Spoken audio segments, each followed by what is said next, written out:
I'm going to request Swati to make her additional comment on this, and then we go to Mr. Kuldeep Singh. He's been waiting to ask a question, and then Mr. Dadu.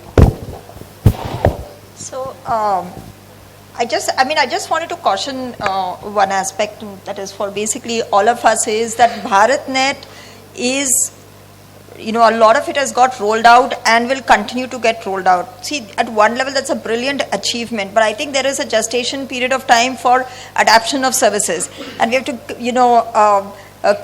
cut some slack both for the industry and the village folks who adapt, because once they do, then it's just going to blow out of proportion. So I think the important aspect is rollout of infrastructure first, ensure the foundation is in place, start creating use cases everywhere in terms of processes, and then let it loose into the villages to do their own thing. That's when we are going to be like majorly surprised. So I think the important aspect is the patience and time that is required during this period of time. And the other aspect is, like I was just telling sir right now, is that there is scope we figure out ways where companies also invest in terms of use cases and smart villages, just to see how the broadband adoption is happening. So these are two things that. Thanks. I think, in fact, I have an additional comment. I think a lot of it is also social. Things can be done out of Delhi, but I don't think they will do everything, because the state has to come into the party. Secondly, even when you're talking about private sector, I can take an instance of BBNL floating a tender for Wi-Fi deployments. The minimum requirement was 750 crores turnover. I, as an entrepreneur, can't do that. Whereas you need focused entrepreneurs on the ground who are actually going to deliver and be there for the long term. There are a lot of fly-by-night people coming from Delhi and Kolkata doing a project and then vanishing after that. So I think the sustainability for long-term and partnerships with smaller companies also probably would help in that. Thanks. And do you mind if I comment directly on that? No microphone? I think one of the big drivers of success for thank you. I think one of the big drivers of success for any private sector initiative, and this is obvious, is that it's commercially viable. And so one of the things that we've found over the years of operating in India is people are willing to pay for services which are good. And we've seen that in some of the poorest villages of Bihar and Uttar Pradesh, and we've seen it in some of the more wealthy districts of urban Bangalore. So I think the best thing that businesses can do operating in these areas is to make sure that the service is something which people need, it's delivered in an affordable and reliable manner, and that there is a long-term view on the provision of that service. Just a brief point on the grid, because you did ask. It's not our opinion at Buffalo Grid that the providing power for everybody in India should be done by extension of the grid by the government. We don't think that's the most affordable or effective means to deliver power anymore, as a result of the cheap affordability of photovoltaics and a lot of the financing plans that go along with them. So point being, neither do we think that the government can or should continue to extend the grid. Instead, we think services like Buffalo Grid, where we provide a village-level service, or alternative solar services like pay-as-you-go home install solar, which are also becoming very popular in rural areas, are the answer to the power problem. But we at Buffalo Grid don't think the government can do that, and we also don't plug into the grid. We stay intentionally quite separate. Thank you, Daniel. We'll now give the turn to Mr. You got a spare mic here? Thank you. Kuldeep Singh. Thank you. Yeah.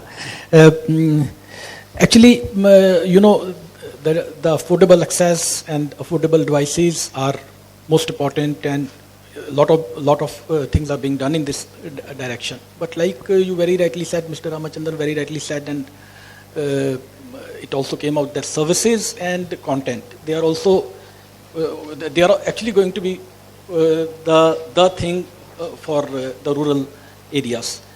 The content for the rural areas will be very different from what you see here in the urban areas because of the literacy rates and all, and it will be more video dependent, like Daniel also pointed out.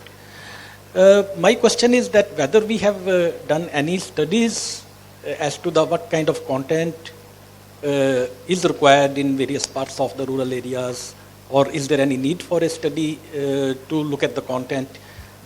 Now the network is going to be ready. That is the next step now.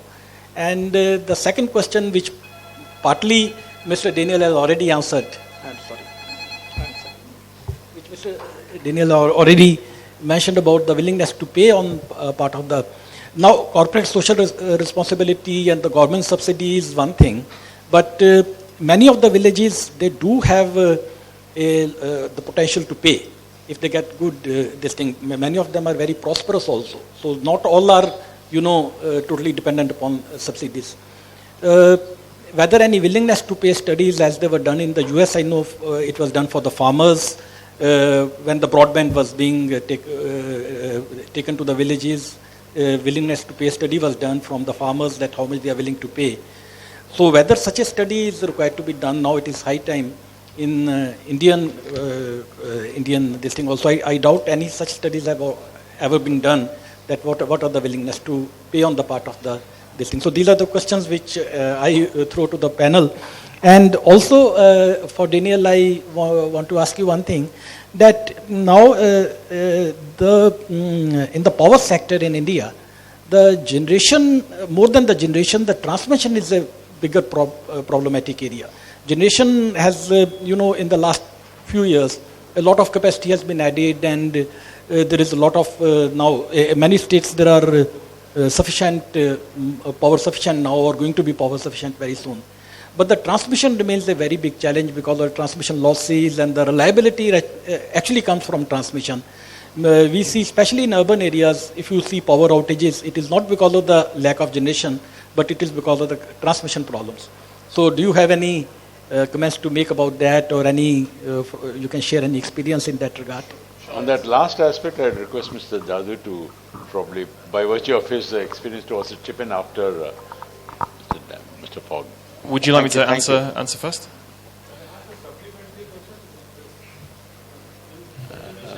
In the style of parliamentary procedures, supplementaries. No. Today. I wanted to know from Shelley, because he is the person where the rubber meets the road.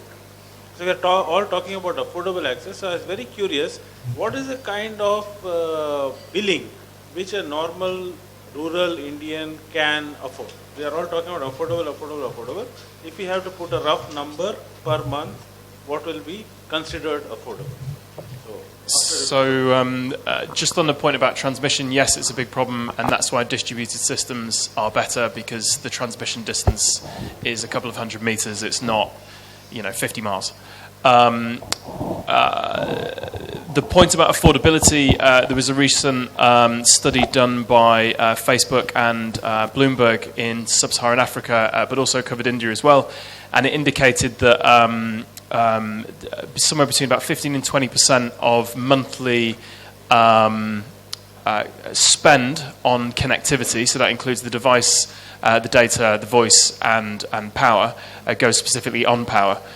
So in terms of our own experience, charging a phone with Buffalo Grid costs somewhere between 5 and 8 rupees, depending on what area of India you're in.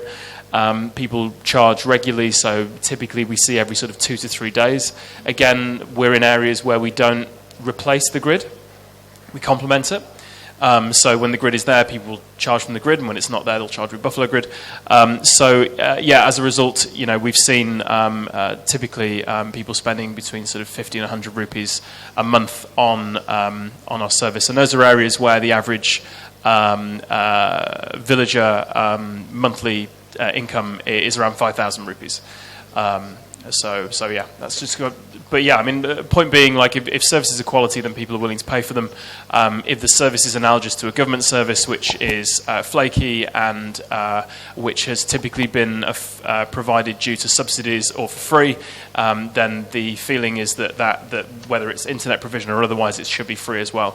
And I think that breaking that mindset in rural villages is also very helpful. That whether it's power, internet connectivity, or whatever it may be, if you want access to, you need to pay for it. Make it affordable by all means, but that idea of there being a commercial transaction, I think is very powerful.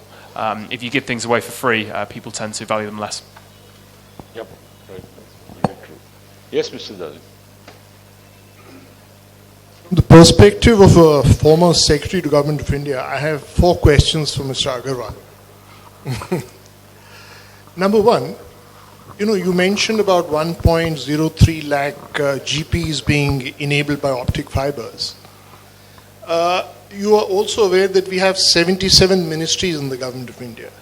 I doubt whether all the 77 Secretaries to Government of India are aware that these are the 1 lakh panchayats which have been made optic fiber enabled, and how they can reach their content to these places. So I think the first thing that needs to be done is to do internal public awareness, or awareness within the Secretaries to Government of India. Because if the Health Secretary and the Education Secretary decide to pass on content to these 1 lakh panchayats, it can be a great way to reach content to these places. Secondly, I don't know if you are aware, we have 790 MPs, and each MP gets 5 crores under the MP Lad scheme every year to spend on his constituency, which means about 4,000 crores every year. And if you look at the net, you'll find 60% of that money is not spent. So I don't think money in the rural areas is really a problem. I would again be surprised if all the MPs of these 1,03,000 panchayats know that they are optic fiber enabled. So if these guys know, obviously they can use this MP Lad fund very, very effectively. So that's something that I wanted to highlight. Third, I've seen some of your customer service centers. I worked as administrator in Lakshadweep. We had 10 of them. Some of these village level entrepreneurs their capacity needs to be created. You reach broadband there, but they don't know how to use broadband. What kind of an entrepreneurial, exploitation can they do? So that is something that would be very, very useful. Now, if you look at the private sector, the ITC has 60,000 job orders. We want to raise this figure to 1.25. The government of India will make an effort to see that this increase is done and those panchayats where optical fiber has come. Because if they reach panchayats where the optical fiber is not there, again, Chopal will not benefit. So the point I'm trying to make is a huge public awareness exercise that needs to be done along with provision of the infrastructure. On the point of power, I don't know how many of you are aware, the government is pumping in 16,000 crores to reach 5 crore unreached households by the pole for electricity in the next 18 months. So we are talking of power not being available, power would be available through a pole to all these 5 crore households. So if you look at the Saubhagya scheme, I don't know how many of you are aware, you will have ample power in the household in the next 18 months. Thank you. Great, excellent, sir. All 4 contributions are great knowledge for us. We didn't realize this, and I think we should work on this. I think, sir, these are excellent questions. Definitely, I will try to reply each of them. Sir, definitely on 31st of December 2017, we have crossed the figure of 1 lakh as committed by the government to the people of the country. And of course, each and every figure is available on the website of the BBNL itself. And of course, all the state governments, including the Government of India secretaries, have been informed about the same. And there was a public function. Advertisement in all the daily newspapers was there, and it was a public function by the Honorable Minister of Communication itself. But definitely, you are very right that way. Only one time informing to them does not serve the purpose in India. As I was discussing with someone here itself, we need to tell them again and again. Because sometimes what happens, ministries are so big, departments are so big, data just gets lost. So definitely, it's a very big public campaign is required, not only in the governmental sectors, but in the private sectors also. As far as still all the information of each and every GPs, where this connectivity is there, is available on the BBNL website. That is number first thing, sir.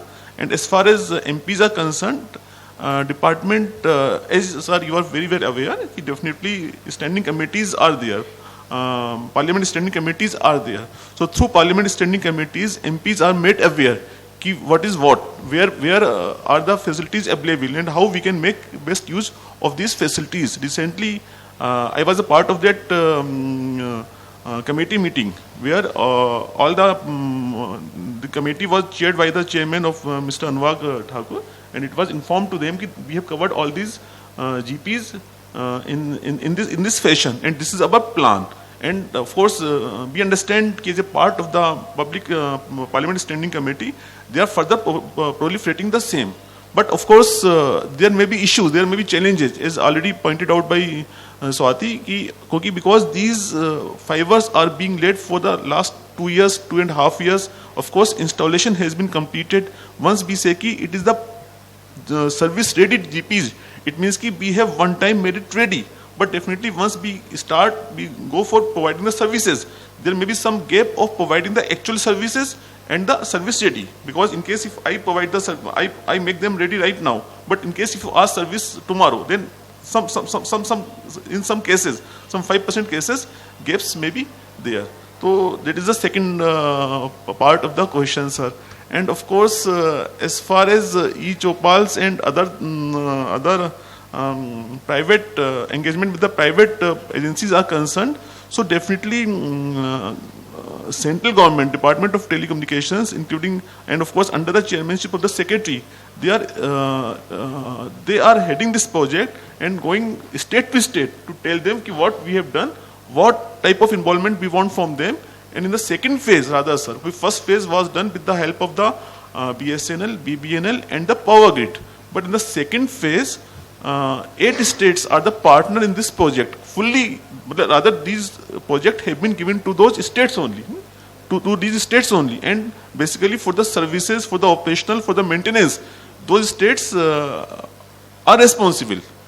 Central government, BBNL is funding them, but these states are fully involved with the operational maintenance and the serviceability of these GPs, and they are the part of the phase 1 project also, because 8 states are there who have taken lead in getting the services proliferated, not only of the phase 2 but phase 1 also. Similarly, in the phase 2, BSNL has been asked to proliferate the services in the other 8 states, okay, because BBNL is now playing the main role of the facilitator, not actually implementing. It's rather facilitating, so that the point which you have just raised, ki they need to make public and all the central government, state government, and the other partnership make aware. So I think those things are being dealt, but definitely a lot of gap is still there. So definitely the points are well taken, and we will try to fill up those gaps, sir. So I think what is the fourth question? I just missed before it, that, one small supplementary to that would be that as BIF, sir, I think this point on awareness is very, very important, particularly when you talk of the MP-led funds being available and we are talking of what is to be done in the area.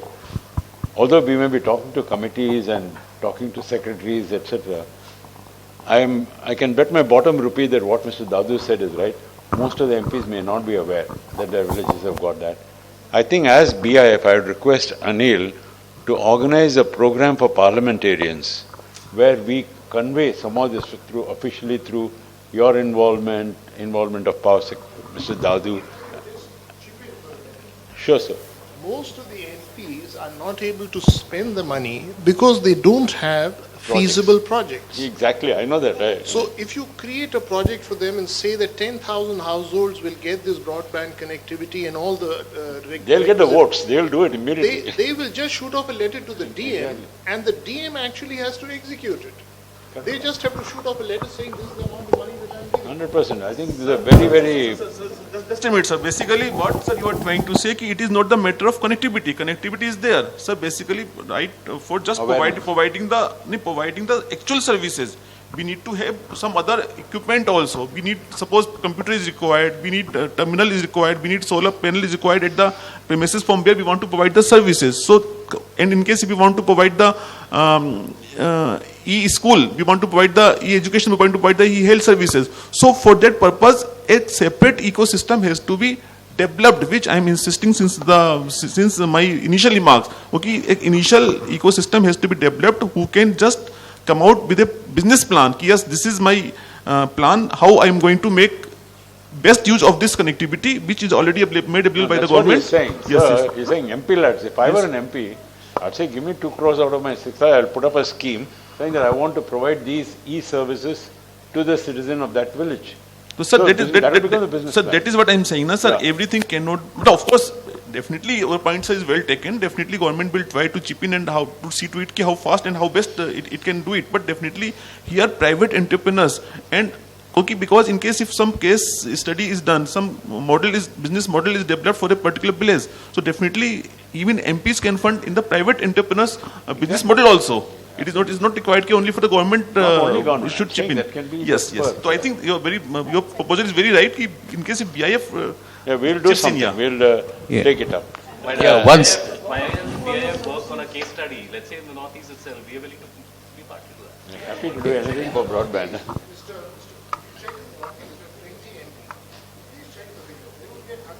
24. But we should call them, the 100 MPs of the Northeast, we should call them for a workshop. 24. 24. Ready? Okay. So one supplementary. The first question Mr. Dadu asked was about generating awareness. I just want to add here that yes, in December 17, there must have been a mention about it. But when this project, which was called No Fun earlier, BharatNet, in 2011, May, the High Power Committee, which was headed by the PMO itself and by Mr. Sam Petroda, all the secretaries were called and briefed about particularly the use of National Optical Fiber Network, that health services, education, governance, all these are going to be run on this network. Pardon? Yeah, rural development. So people have been aware for the past 7 years. But yes, as rightly said, maybe people tend to I was forget. in that And meeting also. I was in that meeting. I mean, this was a meeting which was held every month. Yeah. I mean, for years. I mean, nearly for 3 years, this meeting was held every month. And yeah.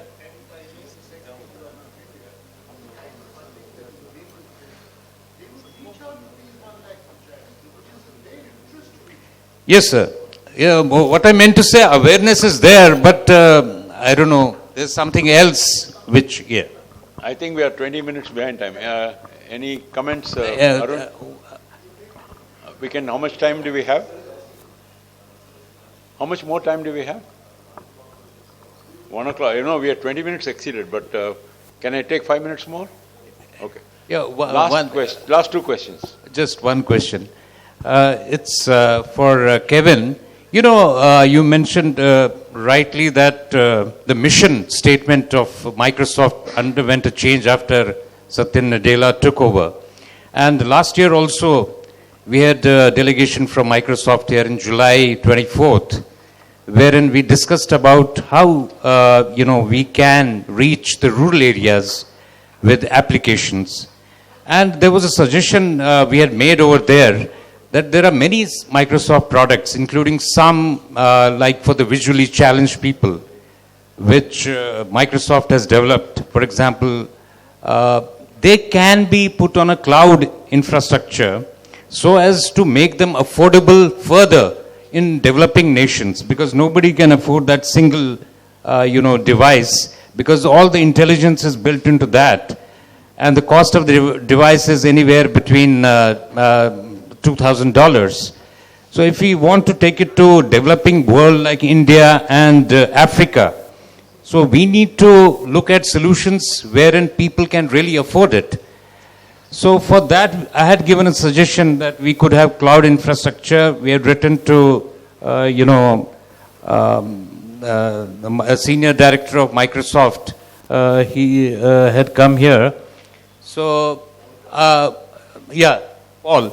So, but there's been no response. So my request is if something could be done about it, there is huge potential for serving people. If that's the mission of Microsoft, I feel we can do wonders in this. Agree, and I have some colleagues here from the Microsoft India office that I think could speak very articulately about the significant investments that Microsoft has made here on the ground in India that are over-indexed more so than any other country in the world, probably outside of the USA. So during lunch, encourage you to touch base with some of my colleagues here. And that goes everything from data centers to locally relevant applications. And just, I know we're running late, so I'll just give you one example. When we think of productivity, I mentioned productivity being one of our big focus areas. When you think of that traditionally at Microsoft, that means something like Office 365. Office 365, I would argue, is not relevant to somebody who runs their life and their business over a mobile phone. Okay, I think we can all agree on that. Let's just stipulate that for the record. Because of that, our India development team a few years ago decided to see if they could re-architect what it means to be productive on a mobile device to a customer living in a rural village. And they spent a few years traveling around India and I think probably to about 50 countries around the world to look into that. They came up with something called Kaizala, Kaizala. This is available to all of you here for free if you open up your app store on Android or iOS. And this is intended to be something that can be used to enhance productivity for anybody in the world, even if all they have is a mobile phone. And that's just the tip of the iceberg. That's just the first thing that's come out. But I can assure you that this focus is something that Satya Nadella set the tone. I've been working on Microsoft's business in emerging markets for the last decade, and it really was only with Satya taking over that our focus as a company started to shift to the great opportunity that we have everywhere. So that culture change has taken root. I think we're already seeing, especially here in India, that coming to fruition. It's probably more of an awareness thing than anything else. I think it's a good discussion for us to have over lunch and through the rest of the afternoon. So thanks. I agree with you. Thank you, Kevin. One last question now, a short question from Debu. Yeah, so my question is addressed to the chair, Mr. Agarwal. Sir, this is about affordable digital access. Sir, we have, and this is, I'm borrowing from what TV sir has said, what Shell ji has said, and also what you have said. Industry is ready to provide digital access to rural India. What is required is, and this is an off-beaten term, we've heard about this, that India wants to go to rural, India wants to provide rural activity. But what is required is government support, government facilitation. And what is the key to actually provide affordable digital access is incentivization, investment in the rural India. Simply because the rural subscriber cannot pay for these services. To be able to have sustainable rural affordable digital services in the rural areas, you need to have some kind of a incentivization and a long-term sustainability model by which the government probably brings, kind of encourages the industry to go there, be there, provide the technology, provide the service, and then support the industry for a certain period of time before the industry can sustain itself, before the business can sustain itself on its own. Unless and until the government does that, and if the government has no such plans to do that, I'm afraid this will not take off. And therefore, if that is correct, if my logic is correct, my question is, the USO fund probably needs to restructurize itself. This model of just giving connectivity or viability gap funding for providing connectivity only to the rural areas is probably not going to work in the case of broadband access on a long-term basis. You will probably have to do a little more deep thinking and probably restructure the USO fund for probably having sustainable, affordable digital access in the rural areas. So this is what my question is to you, sir. Thank you. I think, sir,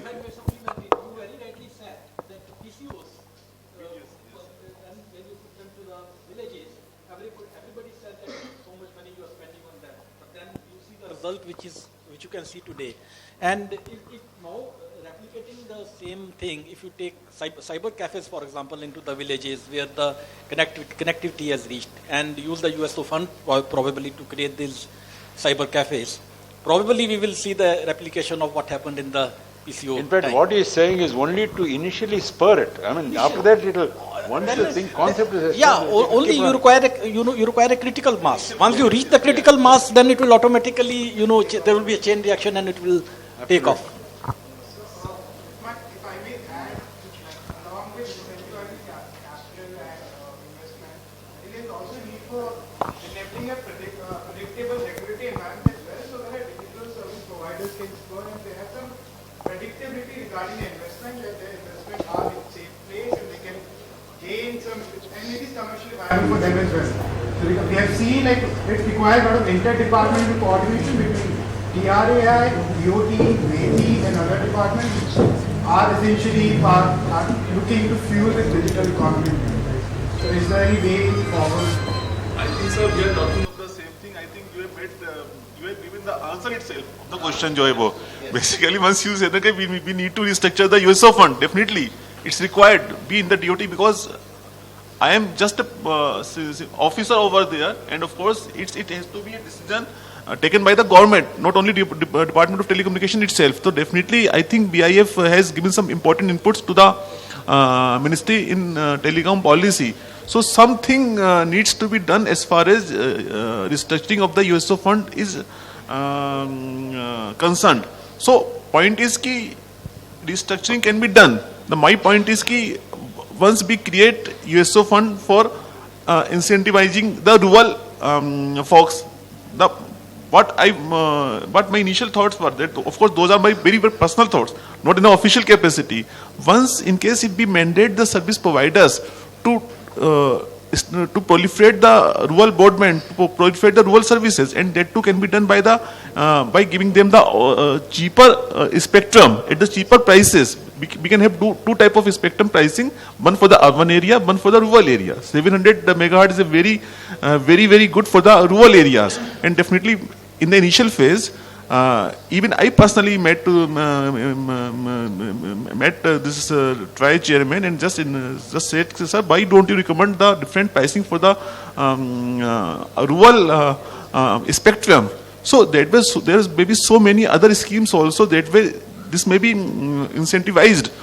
In case if we at the one hand we take some money from the service providers and then we incentivize to make the services in the rural area. So in case if we make in the initial itself, you please, as a part of the mandate in the licensing condition itself, yes, you need to proliferate the rural broadband in this much time, and definitely this much subsidy or this much spectrum charges can be reduced, or spectrum can be given the reduced prices. But this can be the part of the as a policy which government as a whole, government of India has to approve it.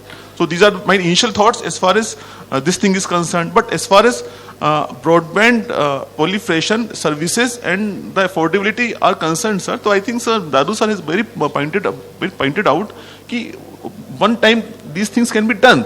But from the sustainability point of view, we need to develop the ecosystem. Of course, initial investment as far as capex is required. Capex in terms of the equipment, broadband equipment at the village level is required, sir, as we did in the case of the PCOs. So those things can be funded by invoking the MP's fund, MP-led fund. So definitely we need to think together. We need to think as a holistic program. We need to come together and then develop an all India program for such type of situation. Only then this can be developed. Again, government has to play very, very important role. Your question is very right. But as a BIF, as a other industry partners, I think our secretary is very industry friendly and always welcome such type of initiatives and advices. And in case if this advice has already been made to her, definitely she will consider it. But in case if not made to her, it's the right time.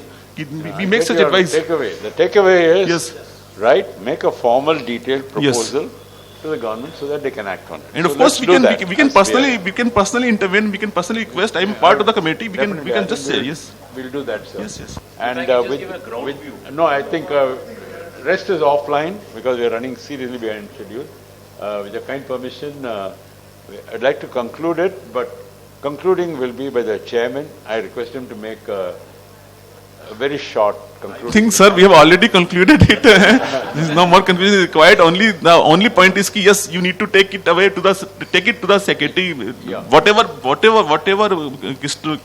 points have been emerged from these discussions, it should be implemented in a roadmap-like manner. It should not be just a discussion and just go wash. I know your capabilities, sir. Definitely, you need to take it, and in case if any push is required, I'm there to support you, sir. That is the thing, sir. And of course, sir, I think we have a complete ecosystem developed, and for that purpose, investment, as I said in my just earlier remark, investment for the development of the ecosystem. Then private entrepreneurs need to come, and here also this role can be played by the BIF and FICCI and other organizations like this. Only one organization cannot play the whole role, yes, all India wise. So thank you very much. Thank you. Thank you. Thanks everybody for a very lively interaction and discussion. Thank you. And I think lunch is ready? Outside. Our group.